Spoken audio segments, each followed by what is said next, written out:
Io non so bene cosa ha in mente il prefetto, sarei contenta se magari lo condividesse in modo particolare con i comuni che si sono mostrati per primi disponibili ad affrontare questa problematica, che non è più emergenziale ma che è una problematica con cui dobbiamo fare i conti ogni giorno. Dopo la rivolta dei migranti alla caserma Serena e le dure prese di posizione dei sindaci di Treviso e Casier circa la gestione dei richiedenti asilo, sulla questione interviene anche il sindaco di Mogliano, Carola Arena, alle prese dallo scorso ottobre con i problemi della tendopoli di Zerman, 120 migranti ospitati all'ex bed and breakfast Le Magnolie. Carola Arena critica lo scarso coinvolgimento da parte della prefettura delle amministrazioni comunali che accolgono i profughi nella gestione delle scelte dei problemi. I centri d'accoglienza sono gestiti da cooperative che si interfacciano direttamente con la prefettura senza coinvolgere i comuni nelle decisioni e questo, ribadisce il sindaco di Mogliano, nuoce alle comunità che chiedono una maggiore considerazione. Le faccio un esempio, io non posso entrare nel centro di Zerman, come anche negli altri 2 centri che abbiamo a Mogliano, se prima non ho avuto l'ok ufficiale da parte della prefettura, quindi devo chiedere il permesso per capirci,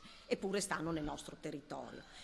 Per quanto noi stiamo monitorando, dico Zerman, perché ci sono stati anche dei contatti e anche delle sollecitazioni all'attuale gestore del centro affinché le cose possano procedere anche un po' meglio di così come sono andate avanti fino ad oggi.